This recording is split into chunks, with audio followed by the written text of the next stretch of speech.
Cincinnati by 1. Rose from half court. His shot is no good. The snap, the put down, the swing of the leg. It is on its way. It is good. Cincinnati wins the American Championship.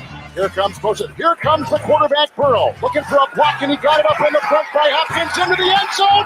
Touchdown! What a skipper! Called his own number and streaks for 23 for a touchdown for Cincinnati.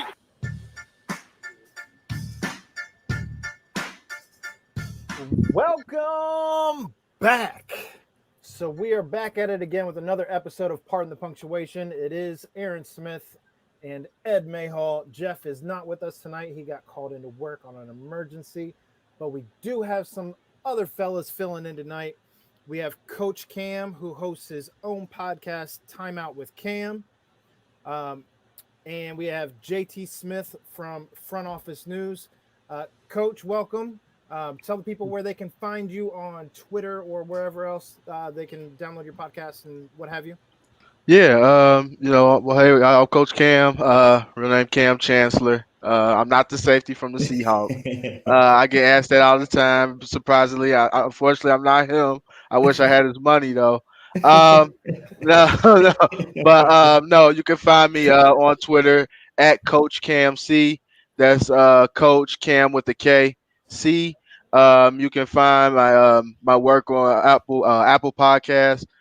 Time Out with Coach Cam. You can find all the episodes also on YouTube as well under this channel Time Out with Coach Cam. So yeah, just check me out, and yeah, I'm glad that I can be on your show. I really do appreciate it.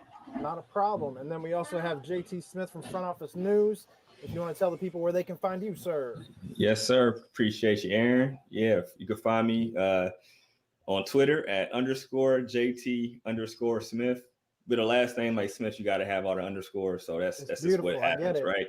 I get Trust me, man. And then you can find all the work at thefrontofficenews.com. Hit that up. And then also for if you're on IG, hit Front Office News. And then also on Twitter, Front Office News, if you want to go direct that way. And then I know I feel like I'm going long-winded, but for the podcast on Apple and Spotify, everywhere is offered TFON, just short for the Front Office News. But hey, I try to make it kind of cool. But yeah, that's where you can find it. So that's it. I'll shut up now. Fair enough. So we did invite the gentleman on tonight to discuss Bearcats in a roundtable fashion, the same way that we did, if you guys remember, back when we were talking Reds. So kind of doing something a little bit different here. Got some new guests for you guys, and be sure to check out their work as well. So kind of excited to get things going. Wanted to take things back because, God, we haven't played basketball in 3.5 weeks or something stupid now at this point anyway. So not even going to touch basketball yet, but wanted to talk football because there's been some action here as of late. So we're going to get to the guys that have been on the field here shortly, but did want to start with, first and foremost, as you guys have not been on our show before, did want to see what your thoughts were of the Peach Bowl itself as a whole, and how heartbreaking you felt that ending was on just the iron leg of the Georgia kicker, which just out of control to lose on a 54-yard field goal. Bullied that thing. You don't script that. Good God. But just want to see what your thoughts were on the game, and then we'll talk a little bit more gridiron first. Cool.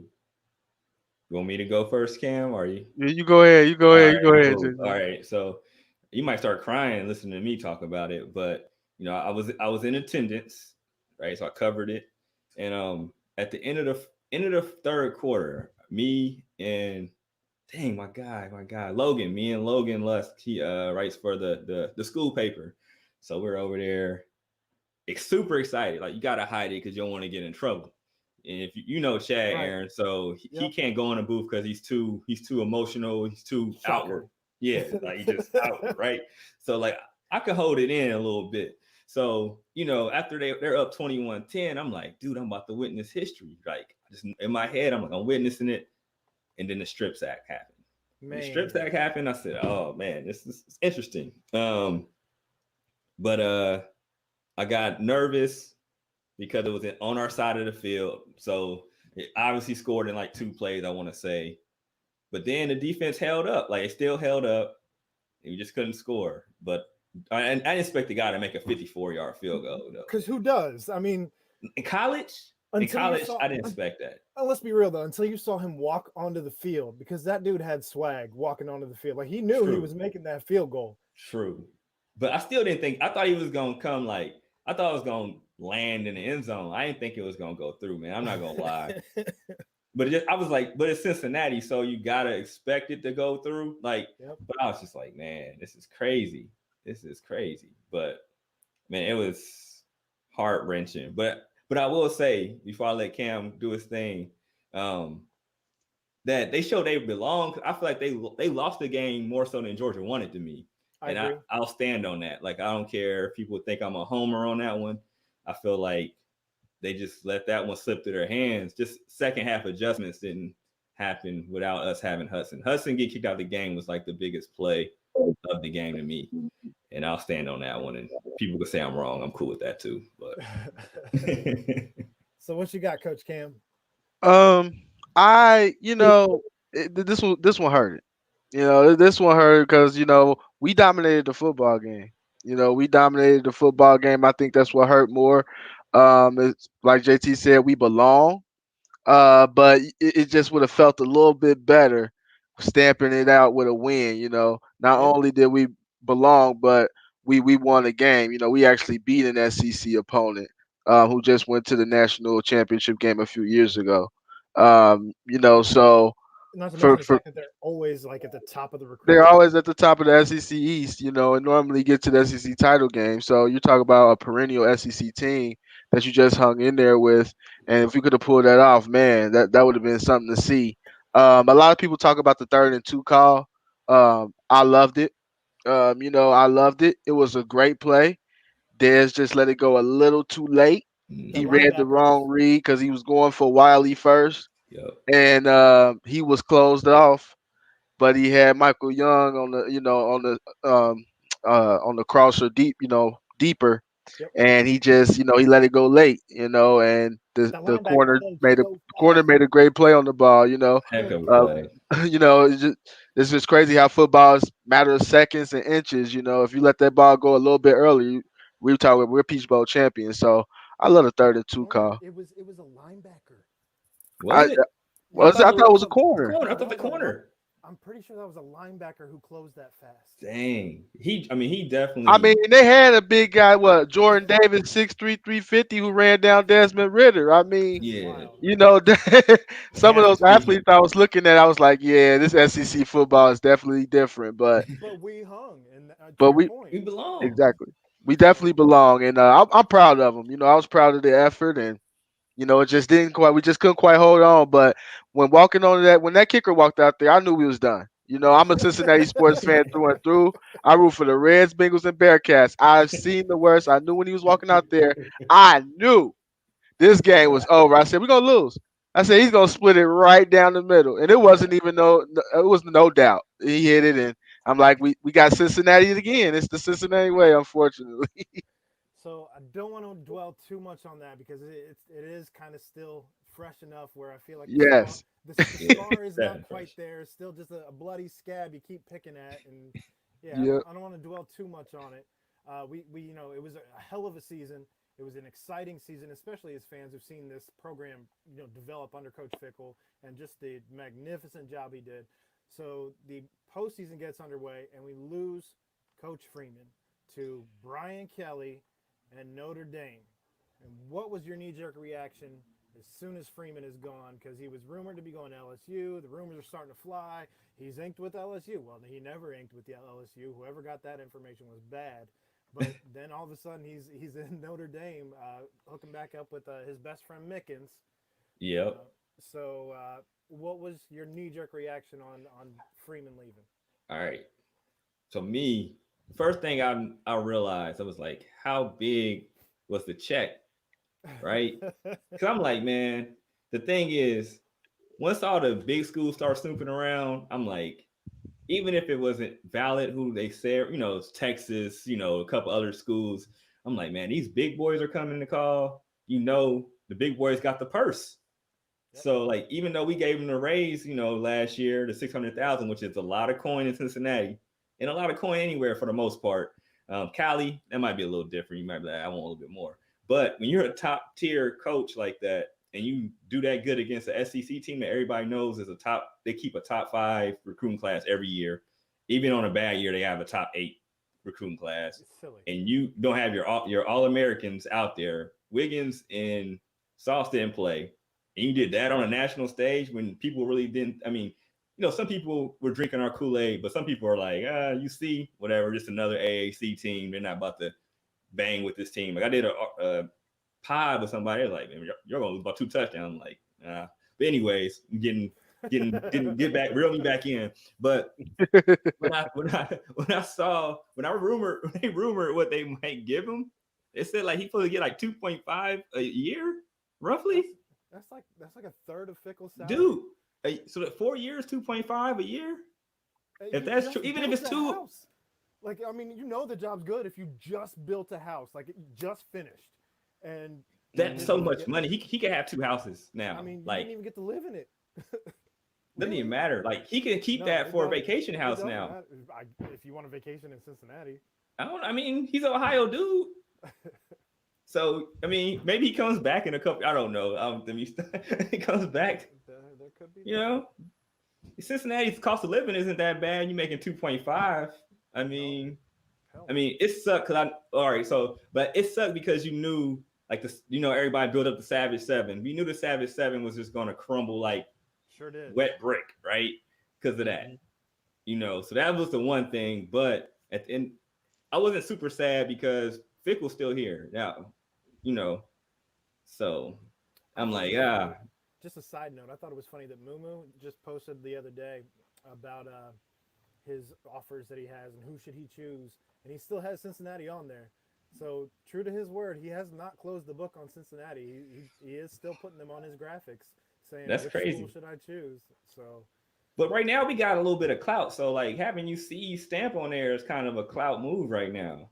Well, especially if you look at some of the other schools that some of these kids are getting offered. Like, I expect Melvin Jordan. I don't think he's back. I think he's gone. I don't think there's a shot in hell we get. No, he's gone. Just with some of the other schools that are offering him already at this point, and being a 4-star anyway. But, yeah. Mumu, I mean, we'll see if he ends up being a 4-star or not. But I just wanted to interject with that because I thought it was kind of funny seeing just we're still For there sure. apparently on his list of schools. All right. Right. Well, losing Marcus Freeman obviously it hurt. Obviously it hurt us.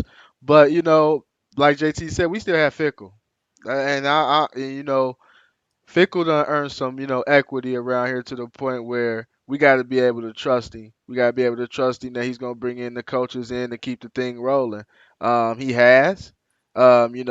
Like bringing in someone like Greg Scruggs, who's been huge for the program. Like he's continuing to, bring in quality coaches after, some may leave. So, he's beginning to get a little tree going here, and, that shows a sign of a good coach. So I'm not worried about, obviously it's a loss because we lose some recruits and, things like that. And we gotta add, get some more obviously to replace them. But overall, we'll be fine. We'll find those players.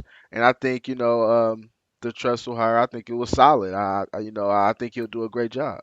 Not official yet. It's not been announced. It's not official yet. Okay. Well, Michigan State has announced. they said he gone. He is going to Cincinnati. And I hear that there has been some sightings of him on campus. Okay. I don't. Cincinnati has not announced anything yet. Definitely. Well, I will say if we do bring him in, just wanted to make sure it would be a good hire. Yeah. Professionally being said correctly. It's for right. Sure. It's not officially official. Yeah. Right. So if he's brought in, I think that would be a great hire.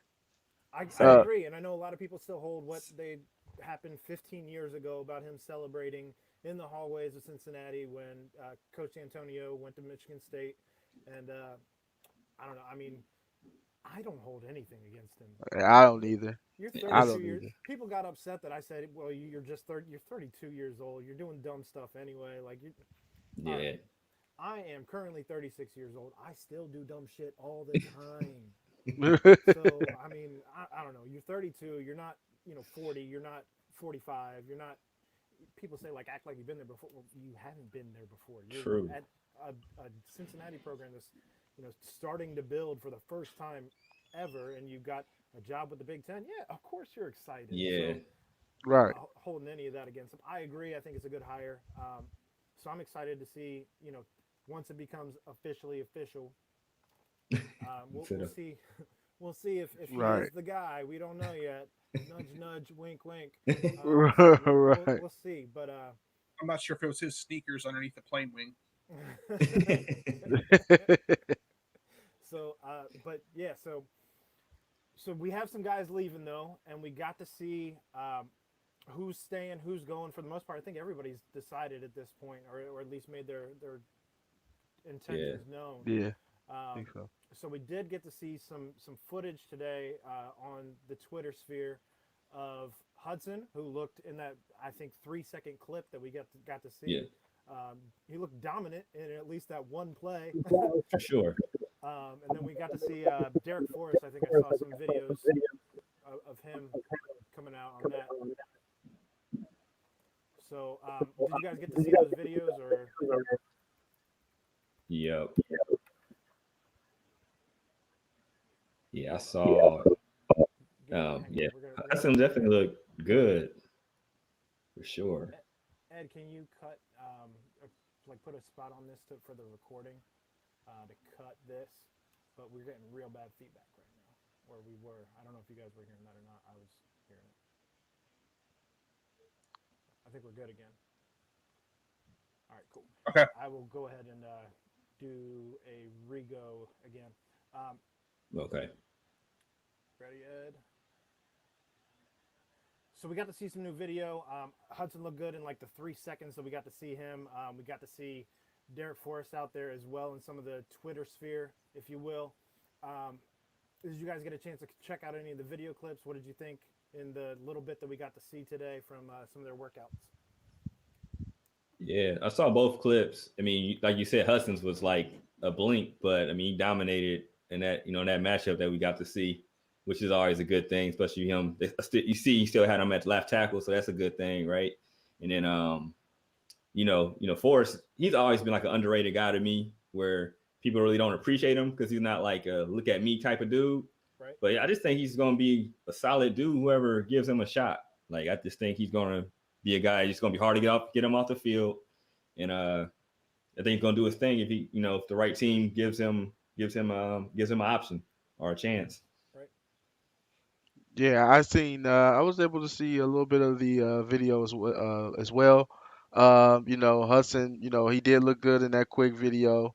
And a lot of people, NFL like draft scouts, was posting it, was posting the video and saying like this could be like a top, 50 overall player, like 50 to 75 range. So I guess, he's doing something good down there.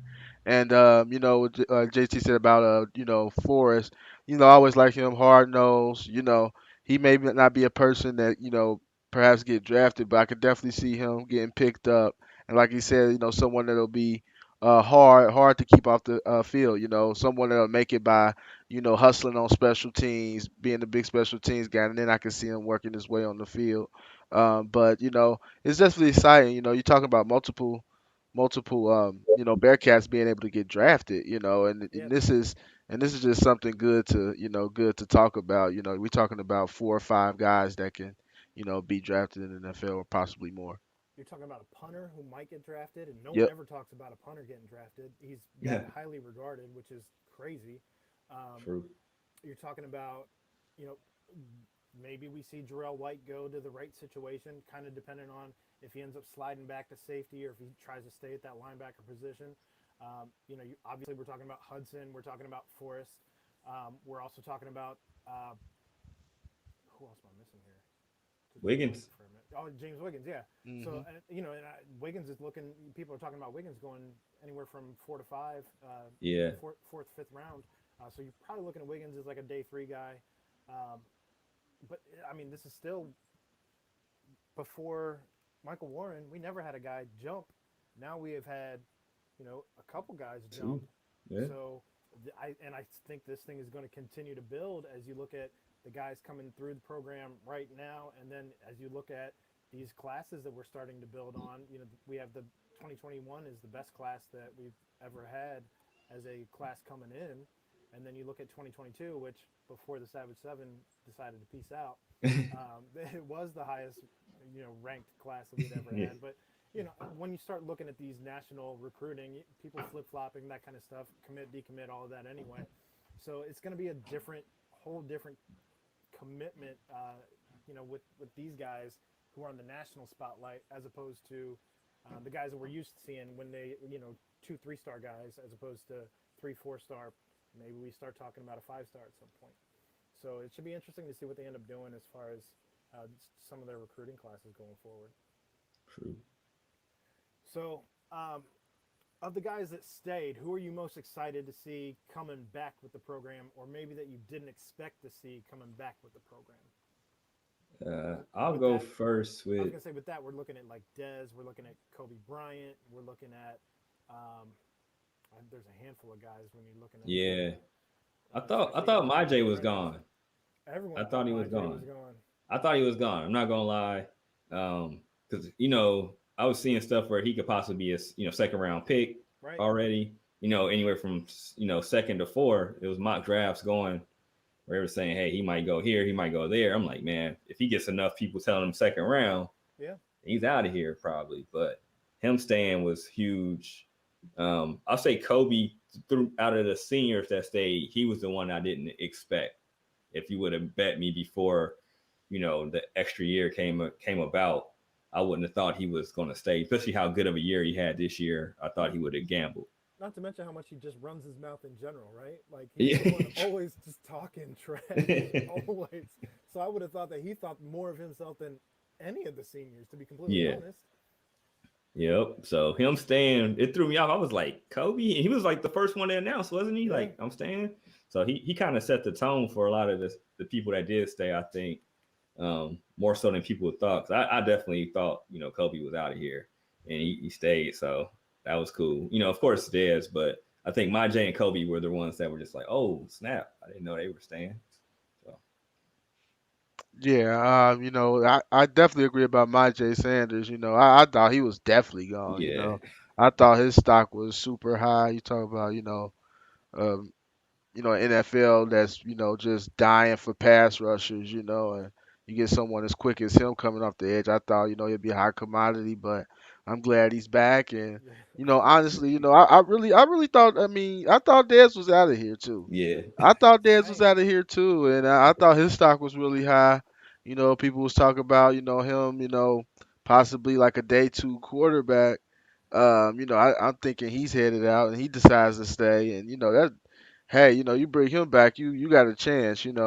I know I've always, I was one of those Dez Ridder fans that I've always supported him, because I was like, because, he finds a way to win. It's hard to find quarterbacks that find a way to win. And, I know it don't be pretty all the time, but he's a winner and you don't bench winners. So, but, he's proved everybody wrong and, he coming back for a senior year. He should have a huge year and, we should win some football, a lot of football games. For sure. Yeah, I was probably most surprised, I think, with Dez, honestly, just because he just had a kid, and I feel like that gets kind of just tossed by the wayside. Like nobody even brings that up when talking about like the decision he had to make between going and making money versus staying in school. True. I think that was the biggest thing that surprised me was the fact that you're talking potentially going day two or day 3, early day 3, and you're talking second round, third round, and he just decided to stay. So I'm hyped because you keep the quarterback. That's the biggest piece, especially with the chemistry that he has with a Trey Tucker, with Javon Jackson, with Alec Pierce, so with a Josh Wiley. So bringing pretty much almost the whole squad back outside of Dokes, and most of the offense is coming back. So I think it should be really exciting to see what they bring back and what they're able to do on the field. If you had to make a guess right now, and that's without even like breaking down the schedule and trying to see what they do, who they got, knowing that we have Notre Dame and Indiana early on. Who, where, how well do you think we finish? Are you looking 1 or 2 losses, or you think we go undefeated until at least a bowl game again? What's your initial thoughts if you had to make a guess going into this season?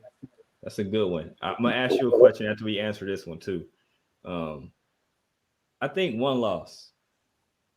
I feel like because I looked at the conference schedule, we kind of ducked all the teams that are the top dogs, I think, in our conference this year. I feel like, but I feel like the Indiana and Notre Dame, I feel like they split that somehow. But Notre Dame's going to have a new quarterback, so I think maybe you could take advantage of that. But who knows if they hit the transfer portal and get somebody that's, top notch that can skew that. But I think right now, Indiana has the stud that's, toward his knee. So is he going to be ready? I think the Bearcats could take advantage of that too. So I feel like they split, and then, I don't know. I won't say undefeated just because it's hard to go undefeated, and I don't want to put that pressure on them. But I think Fickle's going to put that pressure on them automatically. So, but we'll see. Right now, I say 1 loss, and I feel like it's between that Indiana and Notre Dame game, which one they slip, and they won't get blown out. So.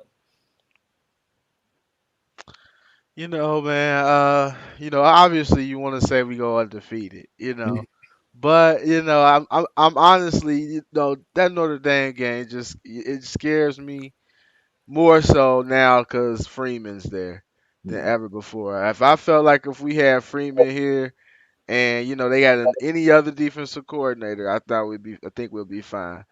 But the fact that he's seen this offense every day, he done stared Den Brock in the face every day, and probably done stuffed this offense every day. I'm concerned. It concerns me. It really does. I'm just hoping that he could come out with some wrinkles, and and we can put some points on the board. But I think we lose 1 game, and I think that's the one. And I think we still end up being that top.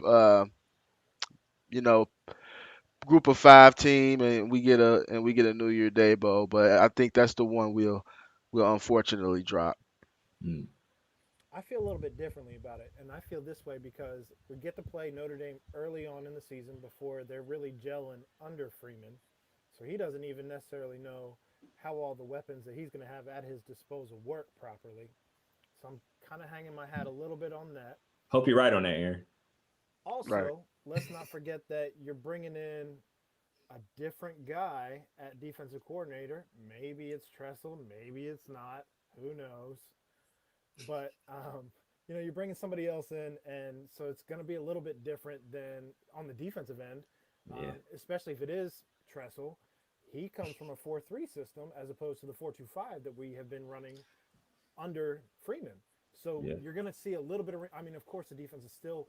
Who knows whether whoever's here ends up running a 4-2-5 predominantly or the 4-3. But if you're running a 4-3 a little bit more than you had been because you were pretty much strictly running a 4-2-5, say you do that, all of a sudden you're seeing some different looks from this defense you haven't seen before. So there's something to be said for that as well.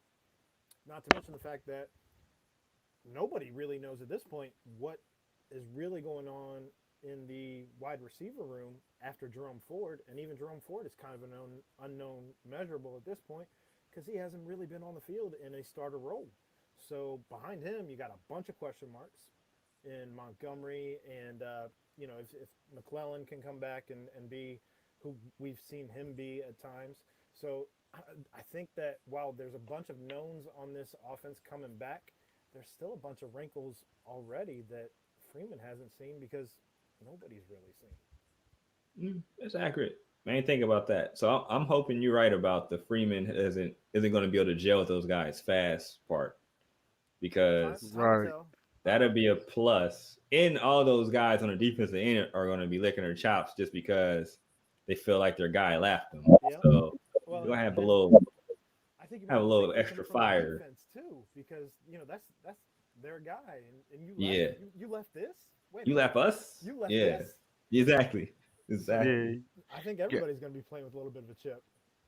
True. Not to mention Notre Dame lost way more seniors than Cincinnati lost. True. Now True. this is true. They lost a lot of players. I mean, Yeah. we'll see. We'll definitely see. Like I said, I would love to see it. I would love to see us go there and pull it out, especially beat Brian Kelly too. Oh I would man. love Well, it. I mean, Definitely love it. Man. I wasn't even trying to go down that road because Yeah, I'd be that's a dark road.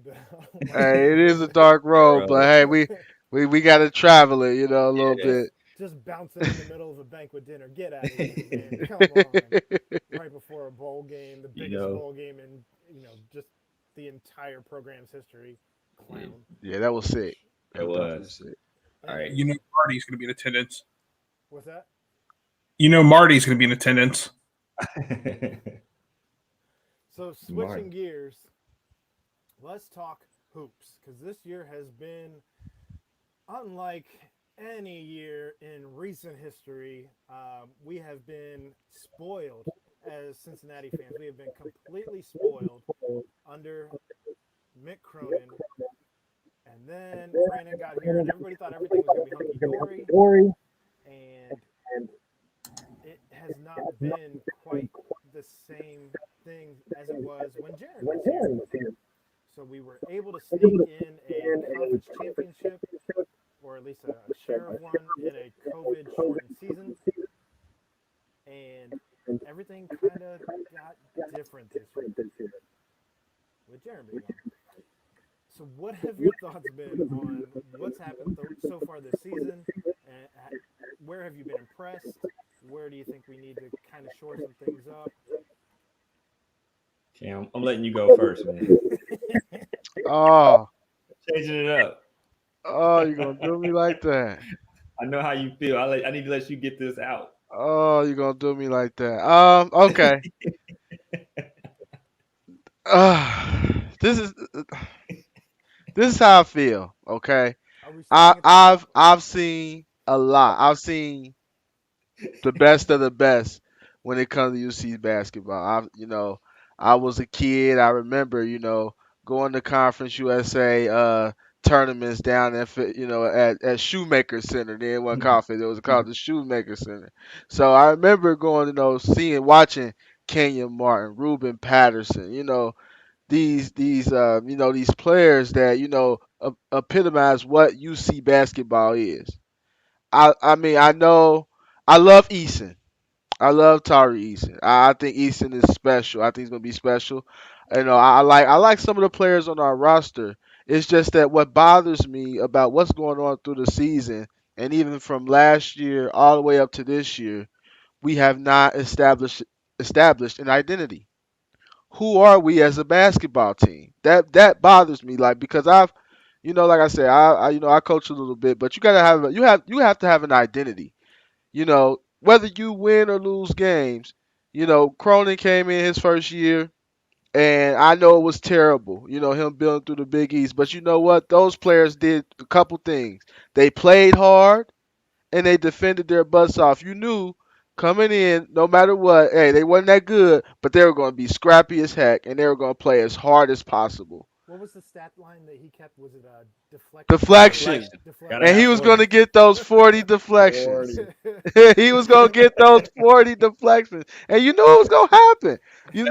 But you have an identity, and he established it early, even with teams that are not good. My problem is, from last year to this year, we don't do anything well. We don't hang our hat on anything. We don't defend well. Nope. We don't shoot well. Nope. We don't rebound. So, like, what do we do? What is going to be the identity of this basketball team moving forward? That has been my issue with the John Brennan era thus far. We need an identity. Hang it on something. Is it going to be, we're going to be a scrappy team? Are we going to press and we're going to run? Find something, hang your hat on it, and let's build an identity. You got to have an identity. Well, let me ask you this: who's the leader on the team? We don't have one. We don't have one. We don't have one.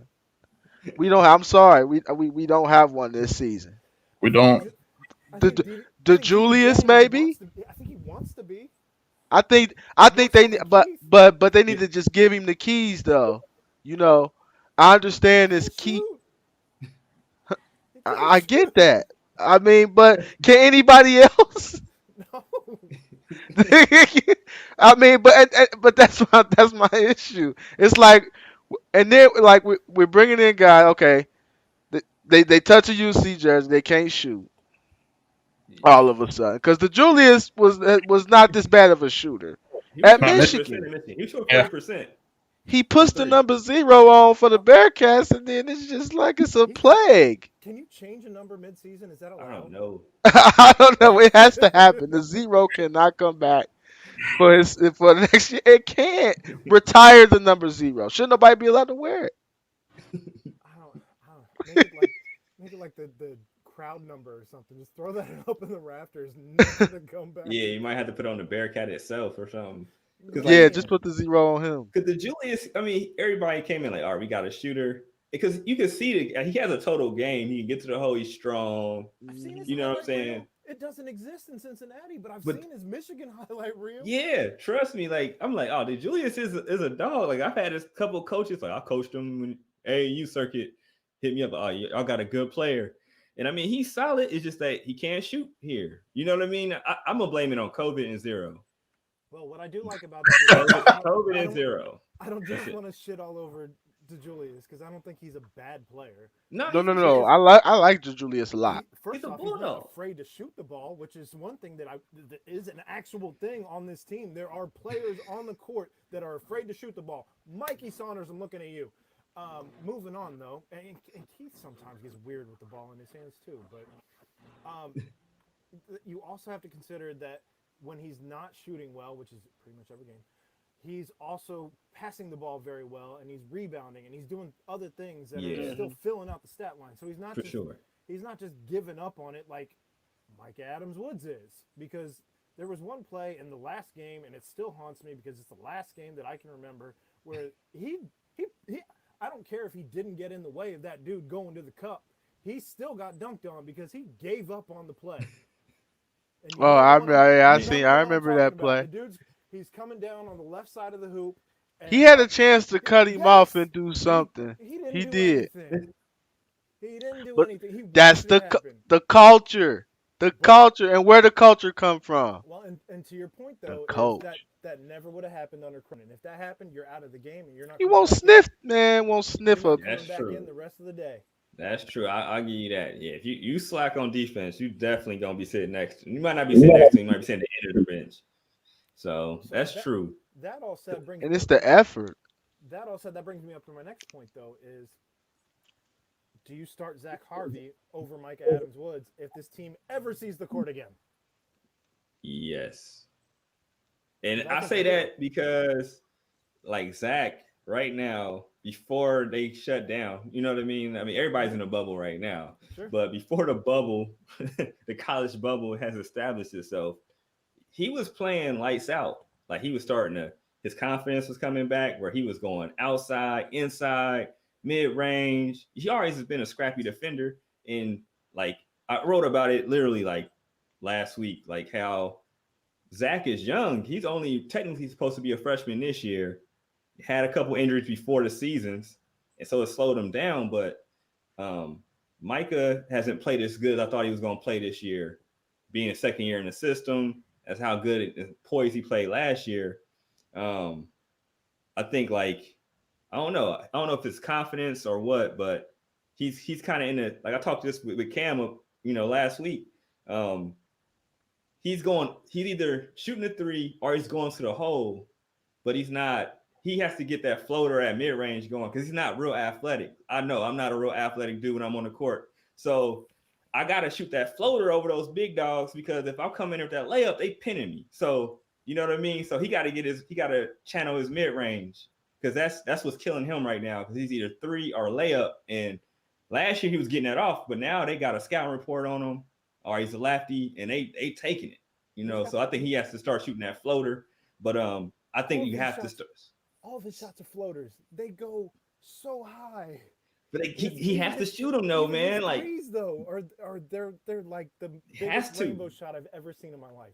He has to. But Zach, he shoots that bad boy. That mug touches the top of the arena every time. But I think they have to put in Zach though, man. I feel like right now he's rolling. he might give him a shot in the arm.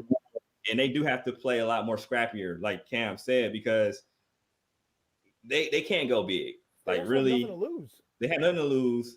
You might as well play 4 guards in Eason, and then Davenport to be the pseudo 4, and you just rock out and just keep pressing all game.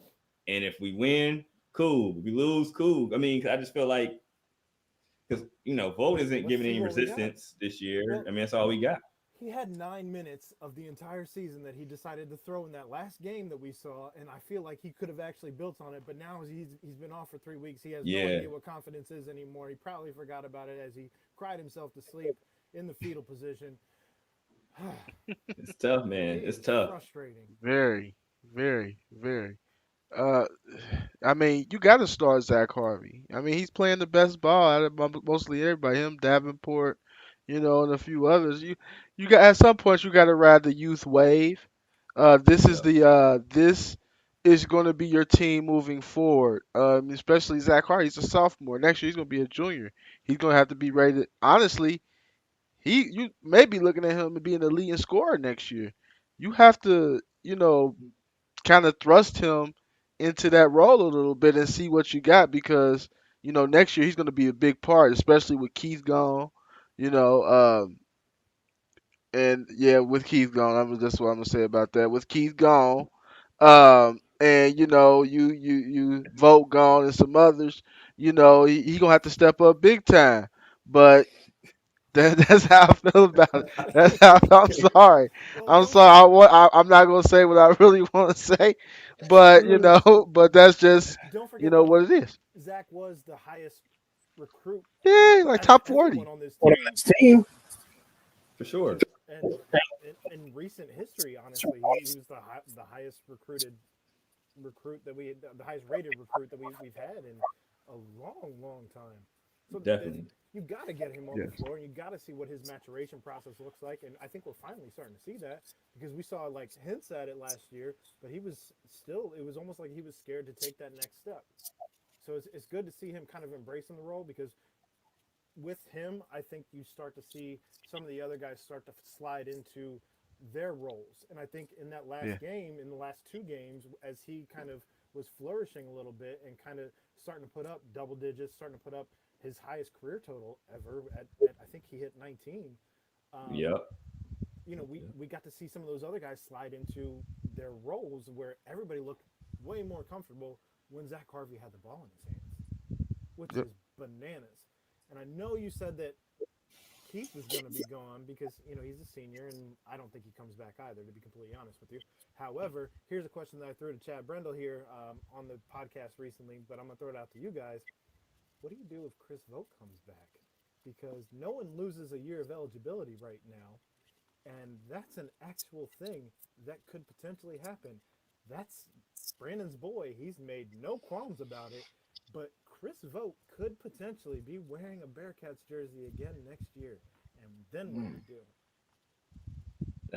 I didn't even think about that. That's very legit question. Like, can the coach decide that he doesn't want a player back next year? Like, he cut him if he decides he wants to come back? You can rescind a scholarship by kind of telling him, hey, it's time for you to enter the portal, which when Brandon came in, let's be real, I don't know if all those players wanted to just bounce. I think he kind of told them, you're probably not going to be a good fit in my system. I'm only going to play you X amount of minutes or whatever the case may be to try and move some guys around, which I don't even want to talk about how well Nsaseme was playing earlier in the season when I haven't checked because I don't want to even have to throw up in a bag again. And I know Nasir Brooks is still putting up some numbers, and I can only imagine what it'd be like having a guy who doesn't have concrete feet running up and down the court. If Brooks was still here, if Nsaseme was still here, so some of those things could look different if we had an athletic center as opposed to the old running skyscraper that we have here playing for the Cincinnati Bearcats. We talked about that. This is crazy, man. Like deja vu. We didn't say skyscraper though. We didn't say that. We were a little bit more. You're nicer than you, Aaron. You're nicer, but tell me where I'm wrong. I take away Brooks though, because if Brooks would have stayed, he'd be gone already. So I try not to look at Brooks' stats or look what he does at Miami.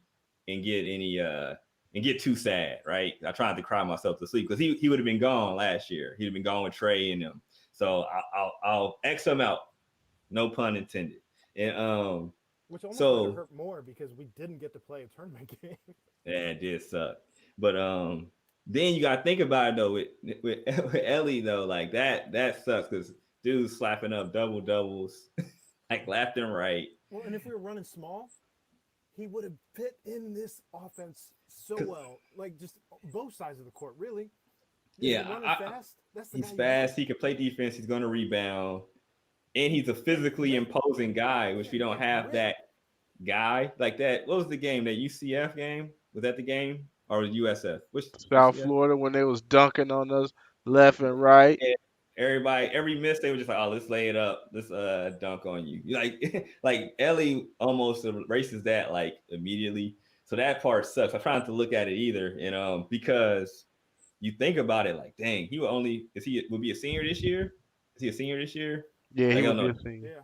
So that would be legit. And then another thing I didn't even think about is recruiting is super hard because of COVID right now. So nobody has like open period like how it usually is.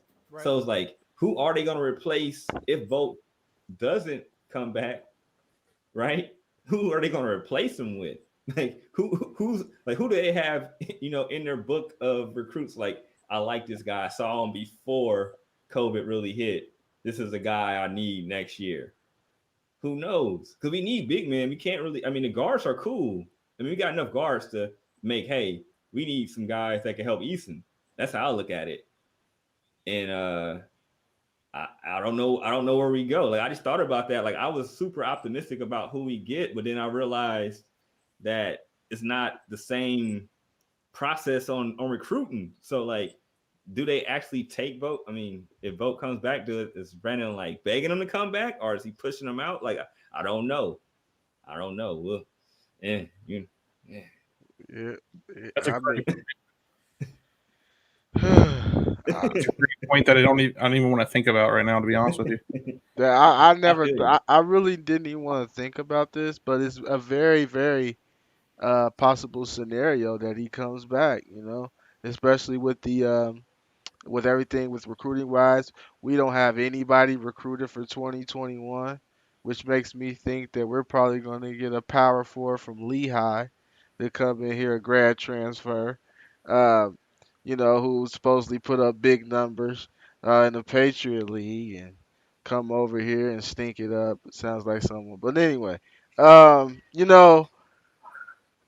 we gotta find a big guy, a guy that's tough. You know what I mean? A guy that you gonna come through the lane and if he gonna try to block a shot, now you gonna get knocked over a little bit. We don't have that guy. We don't have no intimidation factor with our bigs. Atari's a good defender, but you need someone else that's a little bigger, like a 6'10" guy, 240, that's gonna be physically imposing, and that can rebound well and and finish, around the rim and not get pushed off the block so easy. Is I don't know where we go for 2021 as far as this recruiting class. I'm not sure what's in store. We don't have anyone coming in. I don't know. Do we go JUCO? We gonna have to. We're gonna have to go JUCO. That's the only. That's the only way. I mean, but the grad transfer is gonna be so heavy, far as what you can get. But I just don't want to get no big man coming from no small school. Yeah, I, same. I don't want to live through this experience again, because that was the experiment just failed. It failed. It failed miserably. Um, couldn't keep up. We saw it. Yeah. I mean, the AAC, it ain't the best conference in the world, but one thing you gotta do, the big men gotta be able to be athletic. There's Oh, for sure. athletic big men in the American Athletic Conference. If you play UCF, USF, Memphis, Tulsa, those guys have guys that's athletes that can play in the post, and Yeah, those are the type teams that we lost to, and it hurt us. for sure. You're right, man. Because the top tier teams in the AAC, they hold their weight, man. They can play with anybody. The top 4 teams normally can play with anybody. This Yep. Houston team, That's what I said. I didn't say Houston. man, Houston, because Houston is baby Cincinnati, essentially. That's what they are. That's what they are, and that's what makes me mad because they're us. Yeah, they're us, but they can shoot. Ooh, You know what I mean?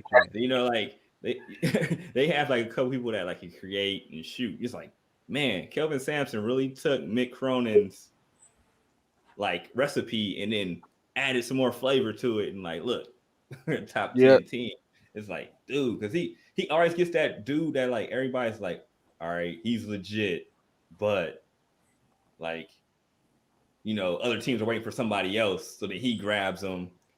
Kelvin Sampson's that guy. So who knows how Kelvin is getting down in Houston. It's a rich town down there.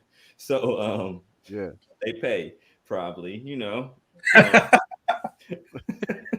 We're not putting any rumors out there, but it's a possibility. It's an absolute possibility. I'm just saying, like Houston to pay for they got a new stadium, a new arena. They just did a new football stadium. That's what I'm true. saying? So they got endowments down there. That's pretty legit. I ain't saying Kelvin's cheap. You know what I'm saying? But Kelvin is getting like the tough UC guys, but shooters. It's like, dang, he remixed Cronin's plan, and it's even better. Like exactly. Like dang, why couldn't we just we'll see what happens, man, because I didn't even think about the vote thing, man. That's kind of it's messed up to think about. Nobody want to think about it. That's the issue. It's not like the football team. I was like, oh, they're coming back, cool. You know what I'm saying? You can come on back, brother. Right. But it's like, oh, do you want to? Right, but I mean, with the lack of big men up front, you almost got to take him back. Almost. It's almost like he got him by the ankles. He's like, look, dude, I want to go to grad school, paying for it. Hey, I wouldn't. But let me a question to you, JT. What? All right, there we go. my guy back. Yay. This is just like the Bearcat Journal podcast. Aaron loses connection 45 minutes in. I heard this. I'm literally hardwired into the internet here. Like, it's plugged into the laptop, and that's why I'm in a laundry room. That's why I'm not, doing Wi-Fi from the desk in my room, and it's without fail. It doesn't matter. I hate Cincinnati, but I want to fight them. That's cool this week. Hey, at least you got some guys that are used to talking, so it's not too bad. Especially on the other one. I mean, man, I can't get a word in with Brent sometimes. It's crazy.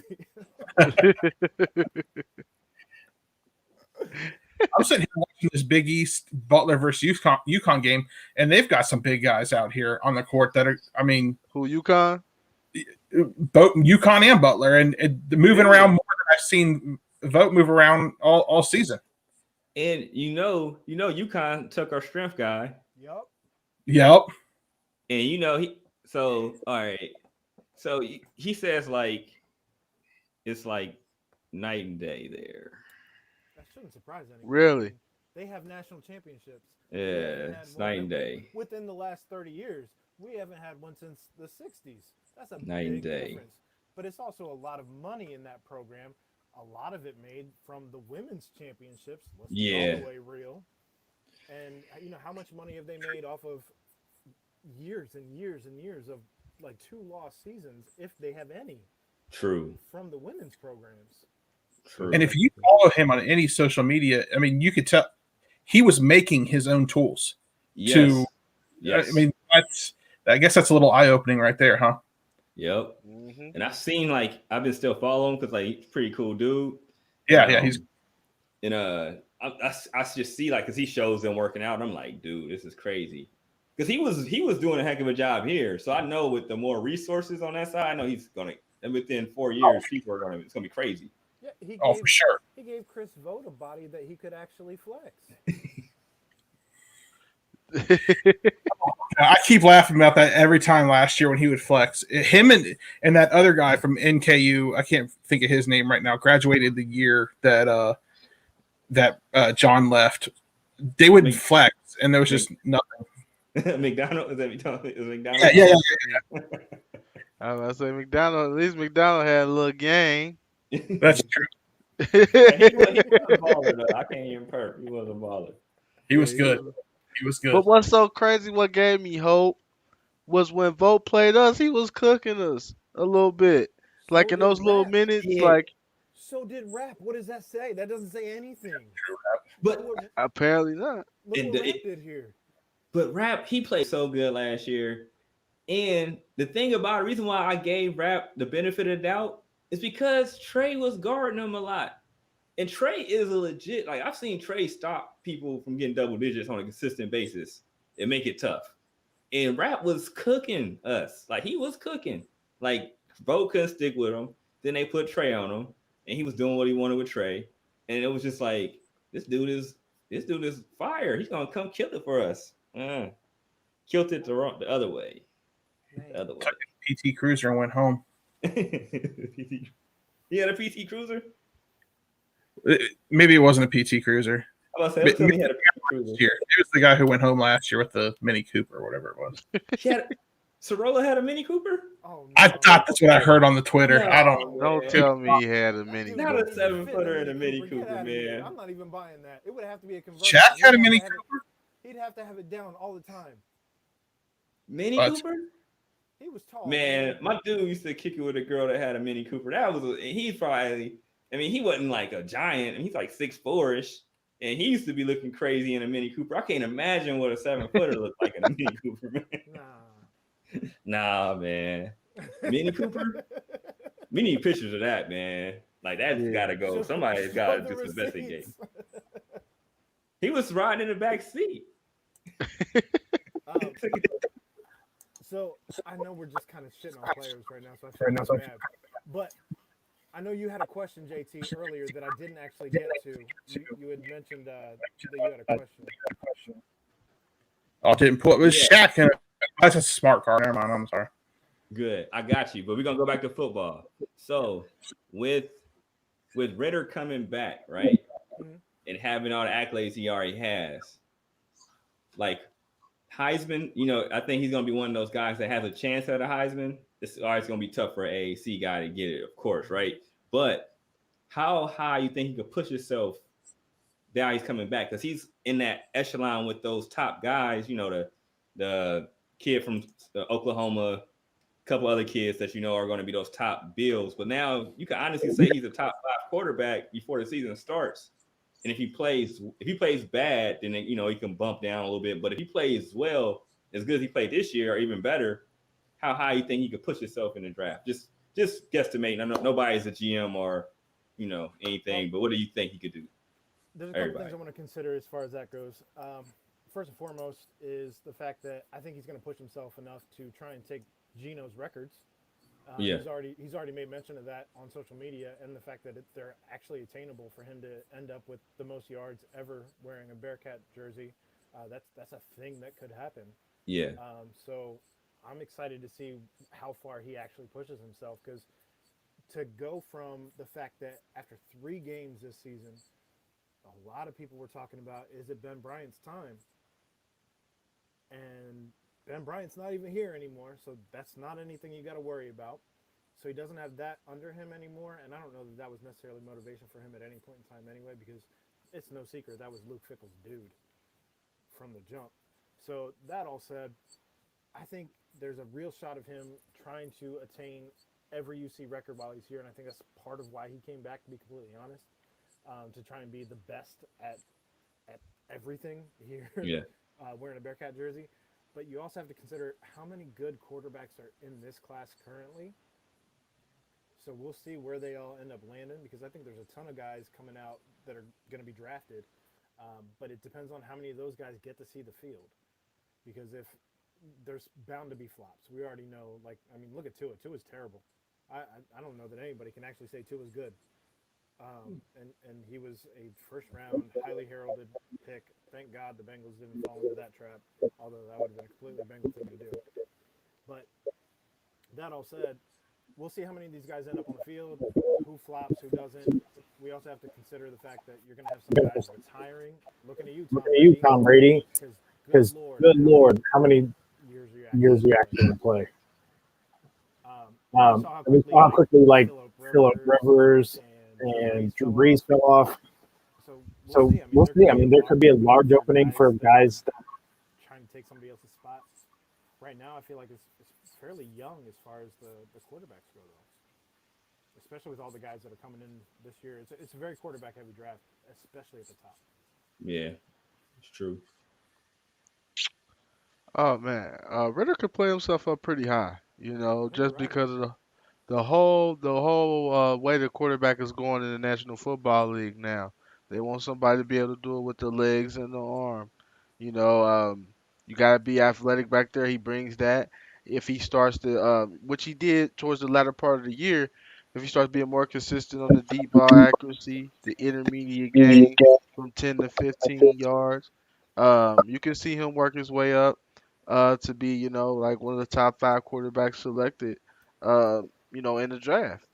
He has a chance to really do something special. He has a good year. Like I said, he just has to be a little bit more accurate with the intermediate game and the deep ball. He improves that like he was starting to do towards the end of the year and starting to connect on those. He could be, top out at maybe a low first round pick. Definitely second round though. I could definitely see him as a day 2 quarterback. Yeah, I feel you on that. He can't be afraid the way he was at the beginning of this season to use his legs because I think that was the biggest problem with the entire offense the first 3 games and why people were actually calling for his job is the fact that his legs bring an entire new dimension to the whole offense. Yeah, I agree. When he's not afraid to run, you see, he's got the longest run in program history. And True. I can't recall the actual play if it was a designed run play or not. I think it was an RPO. Yeah, it was a so. read option. Yeah. So, that's not even necessarily. He could have pulled back and thrown it. He could have handed off. Like, there's a lot of different things that are different ways that play could have gone. But he wasn't doing that early in the season, which is where you saw the 3 games where we're kind of all wondering, like, is this the Dez from the shoulder injury? Is he still have lingering effects of the shoulder injury? Or is he done? What's going on? That's why people are talking about, is it time for Ben Bryant? Yeah. He answered the call for sure. I think he could possibly slip into the first round with a strong year. Late. It might be late, yeah. Late. Because I think because if he, with his skill, if he connects, I think better on the deep ball, keeps that progression, that deep ball, people are going to want to have control of him because that first round, you get that extra year. Even if they got to sit him, you got to control somebody you think might be big time. And I think that's going to be huge. So we'll see, man. I'm excited because that'd be crazy if UC gets a person that gets drafted in the first round. I'll make a bold statement right now. A quarterback at that. Yeah. There's a chance of him being better than Lamar Jackson. Ooh. Oh, I say MVP of the league. Don't go to FIFA with that one. I can't. I love Dez. Dez is my guy. Listen, That's my Lamar guy. Jackson was a flash in the pan type guy, and I think Dez is actually smarter than Lamar Jackson when he has the ball in his hand. I can't. Lamar I gotta disagree with all the way. Like, Heisman. Did you see how bad that when he left, the dude got fired again? That's how bad that team was. I was writing for this. I was writing for FanSided. They always make me write about LSU. I mean not LSU, but Louisville. So I was like a closet Louisville fan because I had to write about an article. Felt good about yourself. I wasn't a fan, but I had to legit pay attention to every play for real. So they would if he messed up on one play, they would lose. Literally, he would go 30 or 35 or something like that. And then the 2 passes, a kid will miss one, they'll bounce up, it'll be an interception. They'll lose because their defense couldn't stop a nosebleed. Dude was crazy. He ran for he threw for over 300 and ran for 1,500 yards or something like that. 3,000 yards and ran for 1,500. I think he's better on his feet than Dez ever will be.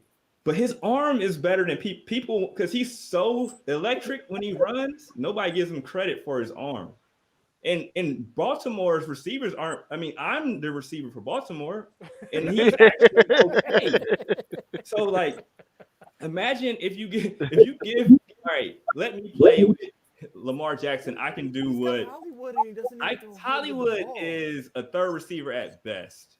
I think Second so, too. receiver, maybe, because he's my size. He's So faster than me. You're telling me you give him Jacksonville's receivers, he's just gold. Jacksonville receivers aren't. I mean, Chalk is better than That's what I said. Chalk. DJ Chark better than anybody. Better they than, got. than anybody my got My though. entire point is Yeah, that's a I think huge so. Upgrade is Yeah. you got Dede, Yeah. you got Chark, you got Yeah. Yeah. Oh, yeah. Chenault too. Yeah. Cole. Cole. Yeah. I Yeah, would definitely.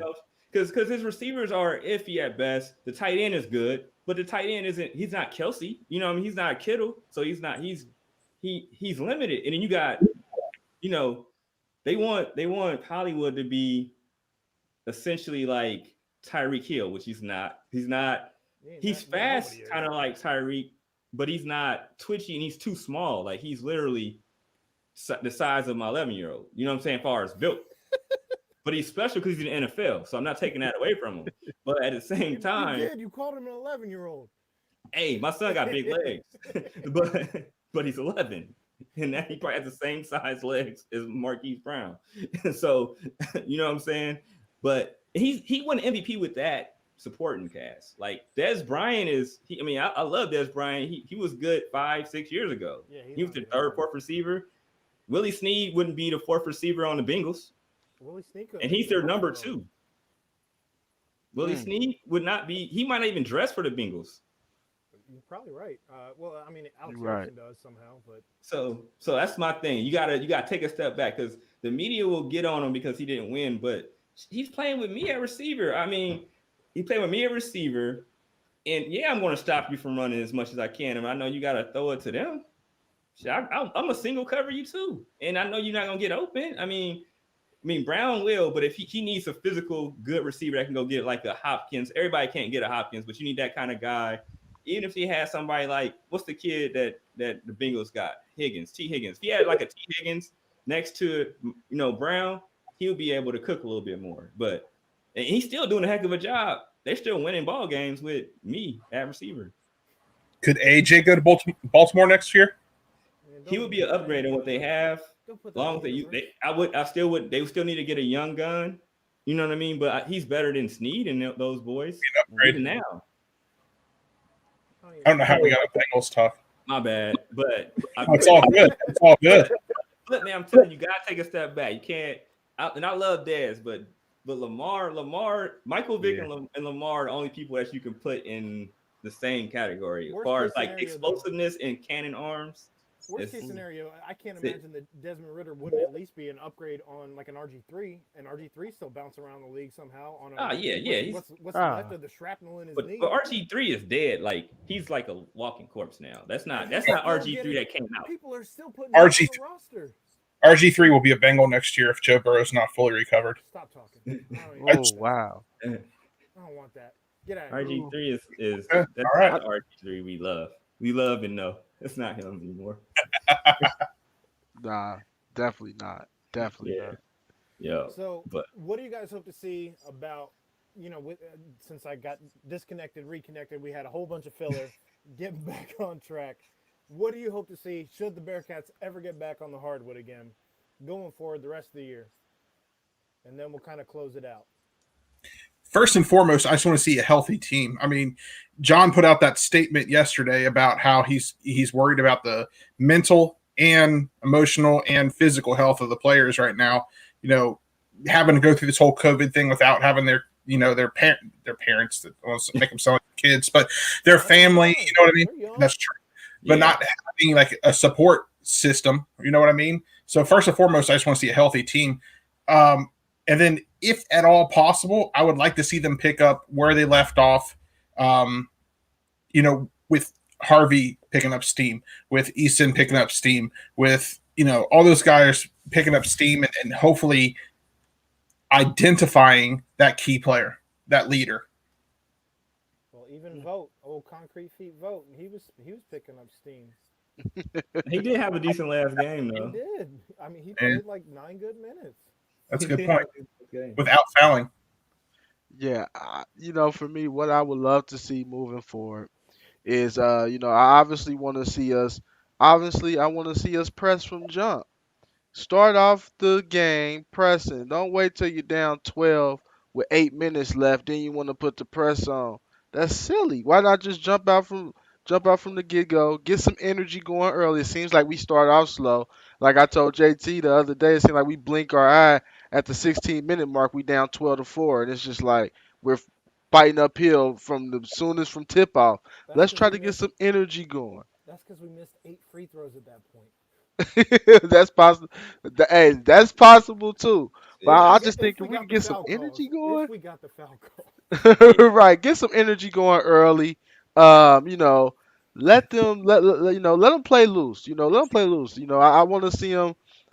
These guys play loose. I think he has this whole system thing going. I think sometimes they're so systemized that they're robotic in their offensive approach, and that's where you get turnovers. I just think you gotta let them play a little bit, and I want to see them get up and down the court. Let them play scrappy.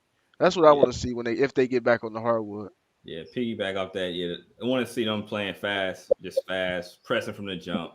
Because we're not big. Like, if Vogt gives them good minutes, then that's extra. That's extra for them this year. gravy. So it's gravy. But you got to come out trying to play scrappy. Everybody has to rebound, and you got to just start. I think you got to press. You got to make shots to press. So that's hard too. But at the same time, they got to be pressing and up and down the floor, because then I think that's going to make it easier for Keith to get shots. It's going to make it easier for Harvey to get shots. It's going to make it easier for DeJulius to get shots. All those. And then, as Davenport's hunting down threes, he's shooting that ball pretty good. The one of the only guys really able to hit that 3 ball this year. It's going to get him easier shots because the defense is going to be scrambling. And, our thing is we're kind of set, and then we're not shooting that thing that good this year, obviously, just to put it lightly. And I think that's going to get those guys easier shots, because then you got them gambling on the threes, and then you can get that head fake and get by them. It's just going to be super easy. It's almost like a clinic. But if you're playing slower, because we're not running up and down, because the team isn't big enough to really endure those big body teams. If we're playing slow, if we're going to play slow half court ball like them, then we're playing right into their wheelhouse. And our best team is to play fast and up and down, kind of like those old Arizona teams where they had the 3 guards that were all like 6 foot. You know what I mean? But they were able to go up and down, and they kill you. They make you pay. They play scrappy. So we kind of had to take a page of that. Get our Michael Bibby and Jason Terry type game on. No, we don't have like those type of guys, but we got some solid guards. So something like that. One of the things that Brandon continues to say in press conferences, and if you're going to keep saying it, then it has to come true at some point. So don't keep saying that you are, end-to-end court guy. Like your identity of a team is end-to-end Right. of the court. You can't keep saying that if you're not going to run a press. Like you just literally can't, because then you're just full of shit. At that point, you have to play end-to-end, and if you are not playing end to end, then that's not your identity. Don't say that anymore. That's why I said he lied to us in the press conference. He said 94 feet of defense. It ain't that. I only see that when we down 12 with 8 minutes left.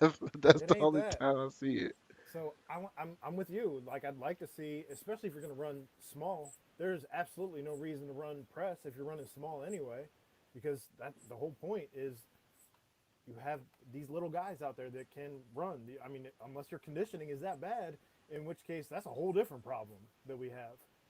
So, no, Yeah. I'm with you. You have to play end to end, and you have to start at the beginning, especially if you're going to continue to be in foul trouble. Well, at least if you're going to be in foul trouble, give them a reason to put you in foul trouble. Have the hand checks going up and down the court, or you know what I mean? Like, make them aware that my foot is in your mouth, and that's where it's going to be all day. If you're going to get foul calls anyway, get your money's worth. Yeah. Everyone's playing soft right now. Again, you guys brought this up earlier, both of you. Like, everyone's playing soft right now. Play hard. Like, we have nobody who is an enforcer right now. And unfortunately, that's just not the identity that we've grown accustomed to. I think Tari has an opportunity to be that guy. He's shown flashes of being that guy. I think Jeremiah Davenport could potentially be that guy, because he's not afraid of anybody, to be completely honest. Yeah, he's playing not on- afraid for sure. I feel like he's playing on borrowed time.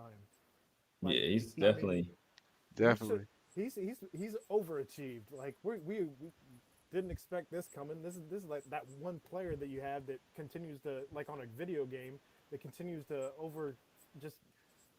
I got him at a 74. What's he doing at an 82? Yeah. You know what I'm Right. talking about. So Yeah. Yeah, I got you. I Nah, feel but you. his self confidence is crazy though, man. Like I love, like JD is like pure.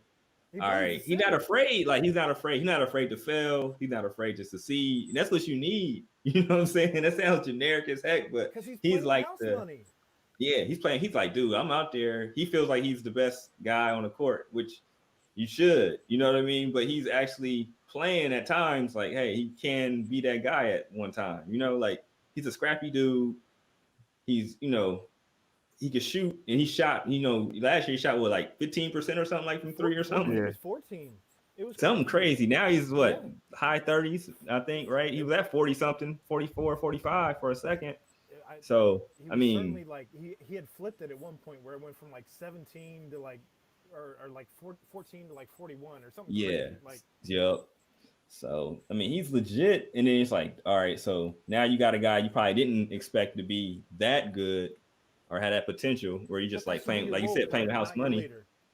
You say what? That should be your role player, not your leader.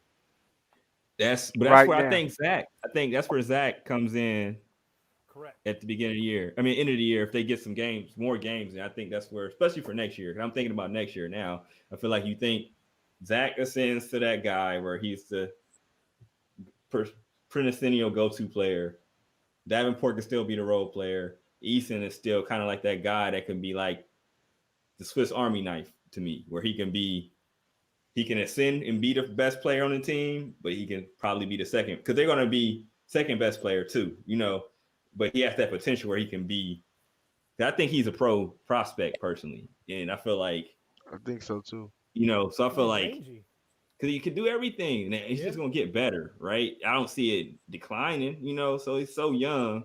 He's already came into the game and actually put his footprint in the game already, so like, he can't do them to get better. I don't see him getting worse. I just don't see it. But then you just gotta, I think what hurts him now, he doesn't have anybody to protect him, because he's a solid built kid for a freshman, but he doesn't have anybody that's like, once he goes to the bench, or when he's on the floor, he is the big guy. So he doesn't have anybody that's like equally athletic or like with more mass that can just be, like you said, we need that physical 240 pound dude, Even if you had to do 6'10" next to him. Even if you had to do like Kyle Washington here, like just somebody else that you knew had your back, and was athletic enough to have your back. Yeah. And could move to have your back. When you're running. We had Ellie. Yeah, Ellie. We had Ellie, and somehow he got out the door. I don't know, man. Like sometimes you just need the junkyard dog type of player. I understand, you got a system. I get it, but you need some dogs on the court. True. We don't have any, and it's frustrating. We lose every 50-50 ball. Like it's just not what I'm used to. It's not what I'm used to watching as far as UC basketball. Do you guys follow Tari's mom on Twitter? Oh my God. Yeah, she's funny. Do you think there's Talk about my best friend. We're not talking about your best friend. Oh, okay. Cool. We did have a little spat. We had to DM her, and we had to make sure everything was okay with us and Tari's mom. Oh, really? On the Pardon the Punctuation Twitter page. What? That was a thing that happened. However, Yeah. Do you think there's any shot that she talks him into transferring? Oh man, that's tough. I don't think so. I hope not. I don't think she gonna allow him to transfer. It's gonna be too risky. He might have to sit out, and she too crazy about basketball to make her boy sit out. You know what I mean? Potentially. Yeah. I They do think the same thing that football did though, where you have an open transfer period because of COVID. Well, Yeah. that does change things. Changes a little bit. I'm gonna say no. I'm gonna say no. I'm gonna say no. I hope not. He's lined up. He's lined up to be the man, though. Yeah, that's the thing. Sure. Him and Harvey could be the man for years. Yeah, like he can be the man. I mean, he's lined up to be the man, even though like stuff isn't looking as good as people expected this year. Him and I'll Mike take got that. a I'll take this with a connection. grain of salt because Well, you gotta think this is a crazy. Even though UC isn't good like normal, we're not used to it. Everybody's freaking blowing head gaskets. Duke is 5-5. I haven't seen Duke 5-5 since I was a toddler. Probably. I don't even remember last time. I think when Coach K was on his deathbed for a quick second. Remember, or his back was real messed up. That's when they sucked. That was the Kentucky and last North time, Carolina, and that's too. They're all bad. yeah. Kentucky, UK. North Carolina, Duke, they're all bad. So like so as bad as this is, like everybody's ticked off, of course. But man, if they get a legit all season with Tari and those young, you know, the Julius, and I think they'll be okay. I think they'll be cool. They just gotta find a way to get somebody that's just a grimy player. Like they need just a grimy because we just need a grimy player. You never played on a court where it gets a dude that just irritates you and he's not good. Logan And you're Johnson. like, I'm more skilled than you with my right hand or left or whatever, but he just irritates you and you just can't. You know, it's always that guy. Like we need that guy. We had Ellie. We had Logan Johnson. Like we had those guys. We need our PJ Tucker.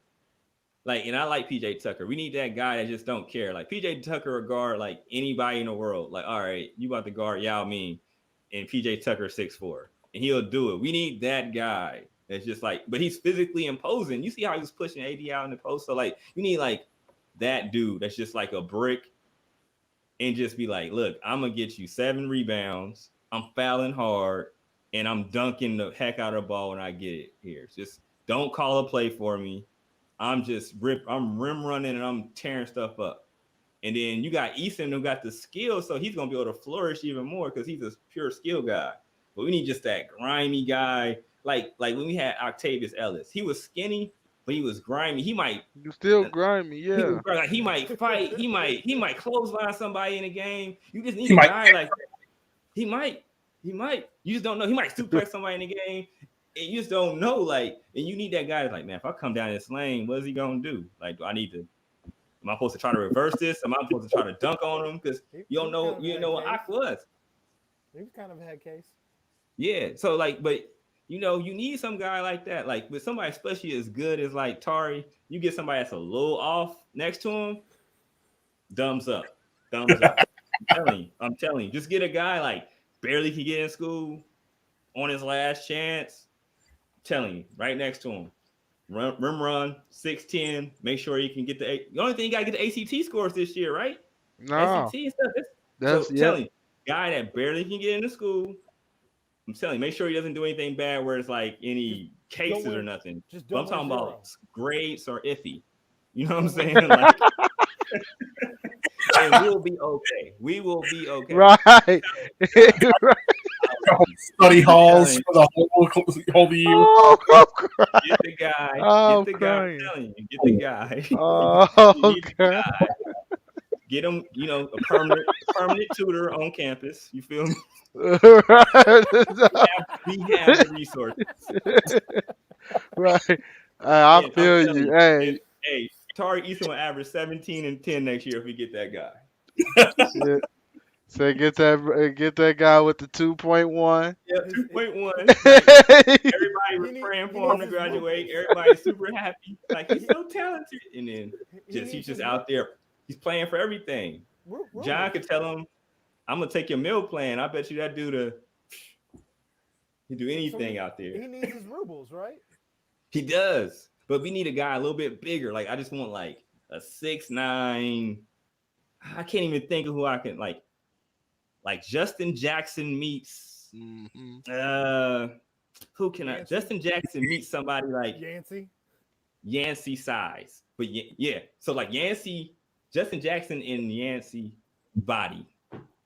Yancey in the crosstown. He just needs Yancey in the crosstown. Yeah, pretty much. But we don't even need the punches. We don't need the punches. We need you on the court because if we don't have you, then we might come back to this year. So we need you on the court, but we need that guy that's just like iffy. Like, man, he had a 2-3.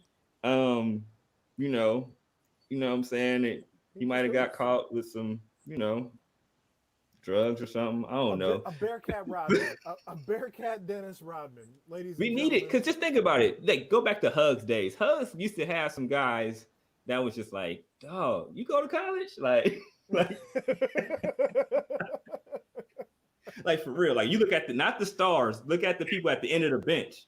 Art Like Mullen. I'm telling you, I used to be on campus. I'm like, man, they were the coolest dudes though. Like they was cool as heck. Like who's like Kareem Johnson? Y'all remember Kareem Johnson? Yeah, I remember Kareem Johnson. We need a Kareem. If we had Kareem Johnson right now, we'd be cool. Just a big physical dude. He gonna get his 6-7 rebounds on his clock. He gonna finish by the rim, and he gonna just body people. That's what we need. We need that. And if don't let him be able to jump. I'm telling you, if you get somebody that can jump, it's on. Yeah. That is what John Brandon needs to recruit from the words of JT Smith. I think that alone was like a 2,500 word article for your website. Right. And I was going, man, but I felt that. I wasn't stopping you. I felt that. I was trying to help you out. I was trying to be your hype man. We got two clowns out here in the chat. We got one guy asking, "Will UC win a crosstown shootout in the next decade?" That guy's a Xavier fan, number one. He's also your brother. Yeah, and then we got another clown out here saying that Bobby Brandon was Hug's best recruit. Oh, weird enough, that's your other brother. Yeah, that's the other brother. Is that the best? I don't know what my parents did wrong with those two. You got a Xavier fan in the family? Hey, I don't want to talk. And a Michigan fan. Oh shoot, that's tough. You get hit on both sides. Yeah, that is tough. It's gross. It's family holidays this year was great.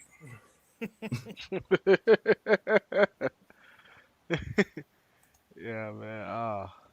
That's rough, man. So, anything else you guys want to talk about before we get out of here? Any other questions or predictions or anything you want to get off your chest? Will we play basketball? Do y'all think we'll play basketball this year again? Yeah, we'll get some games in. We are not going to get 20 games in at this point. Not 20.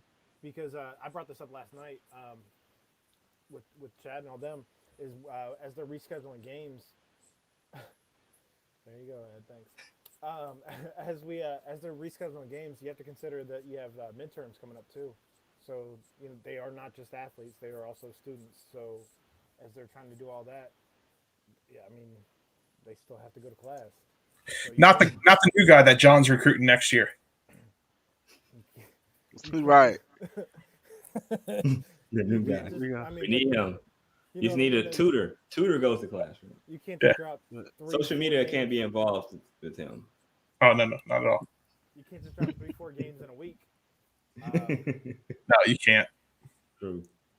So it'll be real interesting to see the way that they're able to reschedule this season, if they're able to reschedule. I said this at the beginning of the season though, is they should have done 1-on-1s. Don't even give a damn about fans in the stands, but just on 1-on-1 bubbles. Yep. That probably would have been the best move. 100%. That would have been the smartest move for sure. You already test, put everybody in a hotel, home team and away team. Just play at one site. Don't give a damn about fans. Like, who cares? Don't let anybody in. Yeah. Doesn't matter. Yep. Just get the game in. Yep. Just let them do online school pretty much, and then that's it. Especially if you're talking like the conference games, like, fuck it. Like, I mean, real Knowing, like, knowing the American, it would be in Memphis, and Memphis fans would be allowed at the game. I could see that. Yeah, that's true. I could definitely see that. Florida doesn't have any rules. Apparently, they're wild, wild west down there. So. Oh yeah, they living their best life down there. That's true. That's for sure. Yeah. But I mean, who cares? Just get it done. Put these kids in hotels and test and play. Like, 1-1, done and done. Move on. Next team on your schedule. Like, give everybody the. I mean, at least if you're looking at it that way. So maybe you don't get the 1-on-1 with the conference. I mean, if you're still trying to put fans in the stands, that's fine. Okay, cool. But just make sure everybody has the same amount of time in a bubble. So if you're doing a Cincinnati bubble, you're putting all the kids in a hotel. You're putting, for both teams, but you're giving Cincinnati the same amount of bubble opportunity as you're giving everybody else. I thought they were going to do. What's the do like with the teams in the conference, like pretty much like not a home and home, but they play like 2 games back to back. They should have done It's that. the same team. Yeah, smaller schools been doing that. So that's I thought they were going to do that, honestly, when they punted the bubble. I knew they weren't going to get it. I don't know. I thought that's the best move to do the bubble, but I knew the NCAA wasn't going to be that smart. They'd be like, oh, let's do a bubble. 360 teams or whatever it is.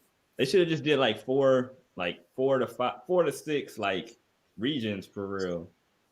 Like you got your West Coast, hit those. California probably have more because California is huge, but then they weren't open. Midwest, maybe it's in Columbus or wherever, even Indianapolis. California wasn't open when the season started for anything. I know. So you wouldn't have been able to do anything. True. How do you go to Arizona? You should just put everybody in Arizona or Vegas. Utah. Put them in Vegas. That's the best place to put college kids. You know what I'm saying? Do that. No, that's the worst idea. I know, right? But I think they should have did bubbles though, like far as like if it was either here, Indianapolis, Columbus, like did that, put all those teams in there, and then like each area like kind of have like a regional hub where they all can be, because there's so many teams. If you're playing, I think they should have did that. I think that might have worked out a lot better, but it is what it is. I saw today that the NCAA and teams lost $800 million, reportedly, by missing the tournament last year. Oh, for sure. That's why they're playing. They're not right there. Yeah, they play. They're not missing this one. That's why they're playing. That's why they're playing now. This one. UC profit 7.7 million. I saw that. Pulled in that. I don't know how they pulled in that. That's shocking. I think that all goes on part of the Under Armour buyout. I was looking at some of the comments that people were. That was 9 million. It was correct, but when you called the losses that you had, so they got that big check up front. So that probably. I think it also depends on where you're reporting from and the date that you're reporting to and from. Yeah. They got that unofficial stimulus check. Definitely got that PPP package. Yeah. Right. Well, gentlemen, I do want to thank you for spending your time with us tonight. Again, if you want to shout out where people can find you if they enjoyed listening to you.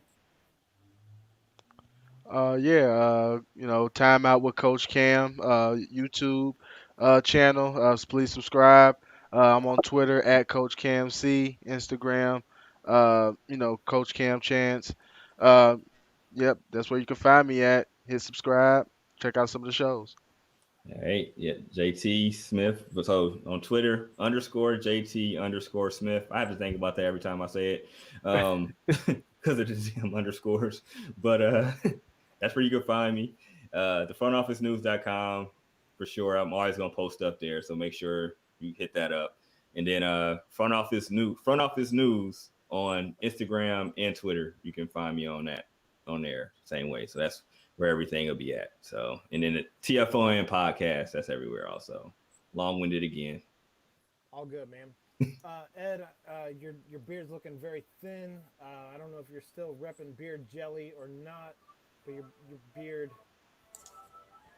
Yeah, we're still rocking the Boss Man brands. I have the gray coming in, unfortunately, but we're still rocking that Boss Man brands. Very helpful after you put the mask on, you get to shape your beard again. So check it out on our website. Go to the link, put in Ed15 to get 15% off. Nice. Boss Man brands, beard jelly, whatever is happening there. Cool. Well, that is another episode of Pardon the Punctuation. Again, thank you, JT. Thank you, Coach Cam. We appreciate the time that you spent here with us tonight. That is that's everything. For me, I'm Aaron. For Ed, he's Ed. I had internet issues again. Go figure. We're out. Peace.